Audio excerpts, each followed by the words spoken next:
Hi guys, I wanted to share with you this video on something that I've been wanting for a very long time, certainly the majority of my adult life, and that is something that I got recently, and that is my Rolex Submariner Date Black 41mm. So this is the new Rolex Submariner. It's my first luxury watch, and it really means a lot to me. About 13 years ago, I was working in Switzerland, and I've always worn watches, but it was the first time I encountered someone who was wearing a Rolex Submariner Date. He had the Kermit, and you know, he brushed it off. He said it was a fake or something. I said, no, that's not a fake. That that looks really good, and this is Switzerland. And it was gorgeous. And at the time I had a GShock that I did like. Now, for context, I was wearing business suits at the time every day for work.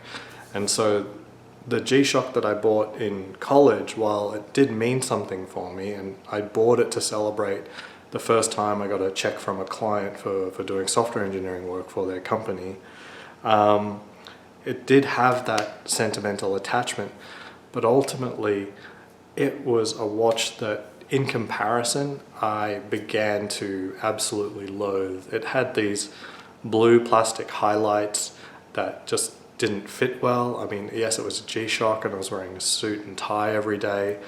And the case itself, although it was metal, so I thought it was like a little bit more dressy, it was like folded sheet metal over the top of plastic. And so, you know, I slowly began to loathe just how low quality it was compared to what I'd seen in the Rolex, and I started thinking very much about getting one. Now, I didn't have a huge amount of money at the time. I could have maybe have scraped it by, but ultimately I'm thankful I didn't do it, and I'm going to justify that now, and that is that I was too young. It would have been too much of my money devoted to something I was just wearing on my wrist. And in addition, anyone wearing such a luxury piece that young, it's a little bit iffy, you know. Typically, you're too young. Most people are going to assume it's a fake, as well as, even if they don't think it's a fake, they're going to think that you didn't earn it yourself. Now, I don't come from a rich background. I come from a very poor background, and the idea that I'd look like some pep boy or something like that, a preppy or something like that, is not the kind of thing I wanted to show. But anyway, cycle the clock many years forward. I come to my wife being pregnant, and I was thinking it'd be fantastic to have a Submariner on the birth year of my son, and that way I could enjoy it and then pass it down to him eventually. And this kind of thing's pretty common. A lot of people say this for things that they just want. Yeah, I just want a Submariner too, but it's not too bad of a sentiment. If there are a lot more frivolous reasons to get something, and celebrating the birth of your son is a reasonably good one. And it seemed that when I talked to the authorized dealer, that seemed to be enough for them too. And I talked to them in October of 2018. I was expecting my son in January of 2019. And I was shocked when that dealer actually called me back a couple of weeks later saying she had one. And I had to refuse. And I kind of regret it, and I kind of don't. The issue was, for me, was I really wanted a Submariner on the birth year of my son, and it's the wrong year. Yeah, okay, it's only 2 months out, but it kind of was the point. The other aspect was that my son hasn't come out yet, and you know, my wife and I had struggled to get to that point as well anyway.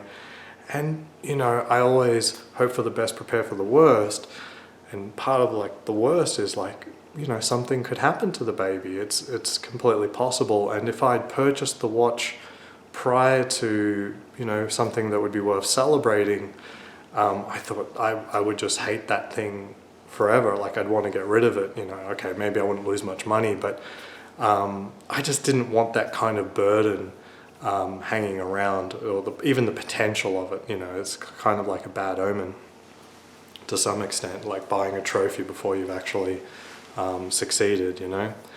And anyway, this must have pissed her off a lot, and I understand she probably fought for me to be able to get that thing, and you know, I rejected it, and so I didn't see anything throughout 2019, so I was never able to get one. But up until recently, there's a local dealer here that was able to get me one, and yeah, it's there. And so part of the reason I'm making this video is to have just one more story out there for people to understand why someone would spend, you know, X amount of money on a luxury watch like a Submariner Date. Yeah, it's pretty cool, it looks nice, it's flash, but the reality is most people will not know that it's actually that crazy of a luxury watch. That, for me, I mean, it's underneath my jacket most of the time or something like that, and I work from home, so I'm not impressing anyone at the office or anything like that. It's something that I've sort of internalized for a very long time. And the reality is that it's really got nothing to do with status and money. Now, there's a little bit of that. It's a cool watch, but most people aren't watch people. Most people don't wear watches. And it's just something that I get to have and share with my family ultimately. So it's something that I'm getting my son into and my wife into, in that we both have fun appreciating what watches we have.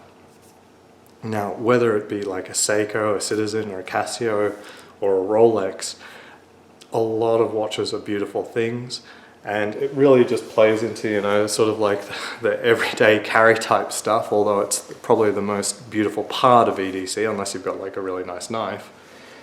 It's just one more of those things, and you can have that kind of appreciation for every kind of thing that you've got, you know, something that you cherish and is on your person at all times. You can have that for like a very specific type of pen, so, you know, like a space pen. Now, I actually did buy quite a few pens that do represent things to me, so I'll probably do a video on that, and that's the Parker Jotter. And it was at a time when I was doing like sales and closing deals and stuff like that, and I felt like, you know, get them to sign on the dotted line was something that I had to do. That was my job. And so really a lot of my job focused around a pen. And I figured if I'm going to have that responsibility, that my life is around that, I should at least have a nice pen. And I've been able to keep one of these pens for a while. And so it's the same thing. And it doesn't have to cost a lot of money. With the Rolex, it's kind of unavoidable that it's a lot of money, but it's really about the history and heritage of that watch that makes it so meaningful.